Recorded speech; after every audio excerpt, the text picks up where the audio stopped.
Good morning to all of you. Today I am going to tell about the reordering of sentences.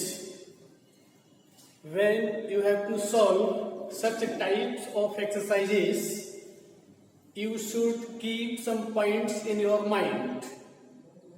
I am telling about them and you should pay attention. After that, I will explain some sentences displayed at the board. जब हम reordering of sentences को solve करते हैं तो अपने दिमाग में कुछ बातें रखनी चाहिए. सबसे पहले हमें सेंटेंस का टाइप देखना है. सेंटेंस किस प्रकार का है, जैसे वो एक्टिव वॉइस में लिखा है या पैसिव वॉइस में लिखा है, डायरेक्ट में लिखा है, इनडायरेक्ट में लिखा है, सेंटेंस किस टाइप का है, एक्सक्लेमेटरी है, इंटरोगेटिव है, अफर्मेटिव है. यानी जितने भी पार्ट्स ऑफ स्पीच के जितने भी रूल्स होते हैं ना, वो सब हमारे दिमाग में होने चाहिए. Second step goes. दूसरा स्टेप ये होता है कि हमें सेंटेंस को ये देखना है कि वो सेंटेंस में जो वर्ड्स ऑर्डर है वो क्या होना चाहिए. हम अच्छी तरह से जानते हैं किसी भी सेंटेंस में यदि कोई पॉजिटिव सेंटेंस है तो सबसे पहले सब्जेक्ट का प्रयोग होता है, उसके बाद में वर्ब का प्रयोग होता है, उसके बाद में object. Objects are of two types. दो तरह के होते हैं, डायरेक्ट और इनडायरेक्ट ऑब्जेक्ट. कुछ सेंटेंसेस ऐसे होते हैं जिनमें एक ही ऑब्जेक्ट होता है, कुछ ऐसे होते हैं जिसमें दोनों ऑब्जेक्ट होते हैं, और कुछ ऐसे सेंटेंस होते हैं जिसमें ऑब्जेक्ट होता ही नहीं है लेकिन हमें फील होता है कि इसमें ऑब्जेक्ट लिखा हुआ है. वो उस सेंटेंस में ऑब्जेक्ट कॉम्प्लीमेंट होता है. वो होता है ऑब्जेक्ट कॉम्प्लीमेंट. तो हमें जब इनको सॉल्व करते हैं ना, तो ये भी देखना चाहिए कि किसी भी सेंटेंस में सब्जेक्ट के स्थान पर क्या क्या हो सकता है. जनरली जो स्टूडेंट्स होते हैं वो सोचते हैं कि सब्जेक्ट के स्थान पर नाउन लिखा होता है या प्रोनाउन लिखा होता है. ऐसा नहीं है. सब्जेक्ट के स्थान पर नाउन प्रोनाउन तो लिखे ही हो सकते हैं. अब जैसे जीरेंडियल नाउन होते हैं, टू इन्फिनेटिव का प्रयोग होता है, और बहुत सारे शब्द ऐसे होते हैं जिनका प्रयोग होता है, तो वो भी किसी भी सेंटेंस में हम सब्जेक्ट के स्थान पर प्रयोग करते हैं. तो इन सारी चीजों को ध्यान में रखते हुए जब हम इन सेंटेंसेस को रीऑर्डरिंग अरेंज करते हैं तो हमें सोचना चाहिए कि सबसे पहले जो वर्ड्स दिए हुए हैं उसमें से कौन सा शब्द आएगा. कभी कभी कुछ सेंटेंस ऐसे दिए होते हैं, स्टूडेंट्स को ये कंफ्यूजन हो जाता है कि ये भी सब्जेक्ट हो सकता है, दूसरा वर्ड दिया हुआ है तो वो भी सब्जेक्ट हो सकता है. लेकिन जब हम सॉल्व करते हैं तो ये ध्यान में देना चाहिए कि मोस्ट एप्रोप्रिएट सब्जेक्ट क्या हो सकता है. If a student can clarify between two doubts which can be proper subject, I think he can arrange the orders of words given in a sentence correctly. Now pay attention towards the board. There are 4 sentences written on the board. First of all, I will tell you about these sentences, and after that I explain how they can be arranged. First sentence goes, the on forests the industry oil depends.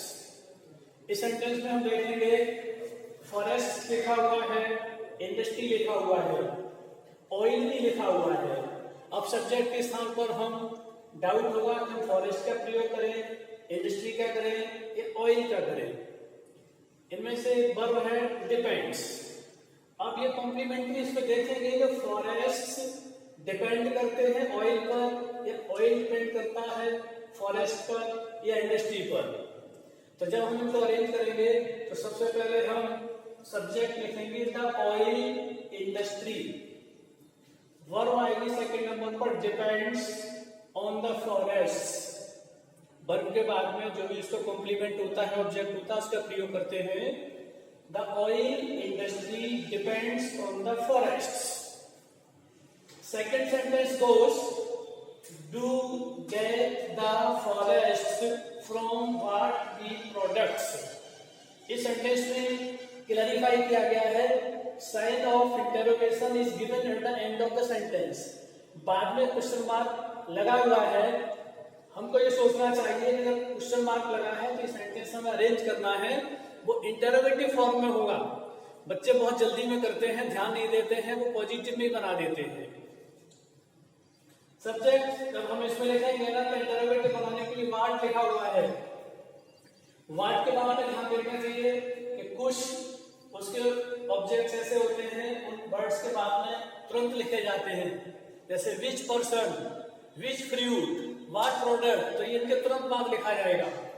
What products do we get from the forest, यानी हम वनों से कौन से उत्पाद प्राप्त करते हैं।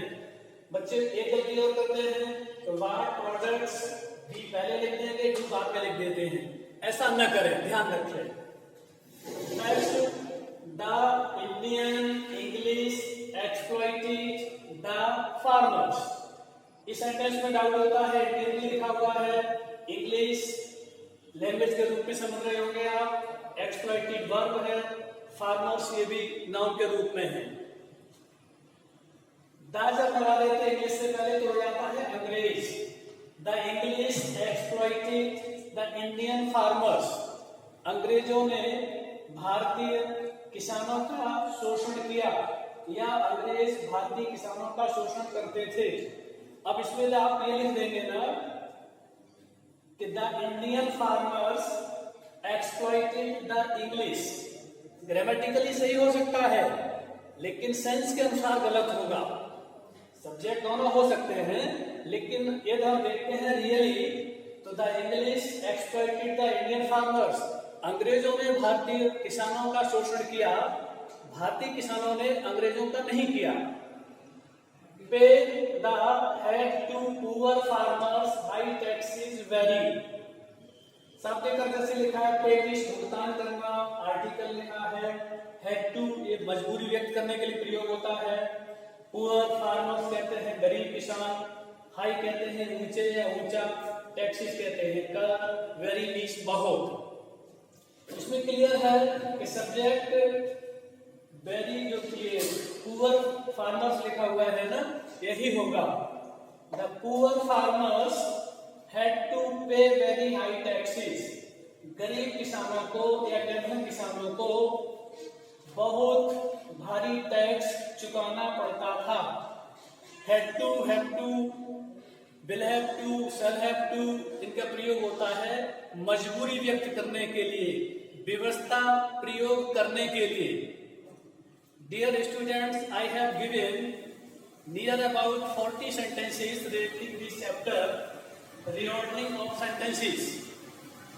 When you receive these sentences, try to solve them yourself.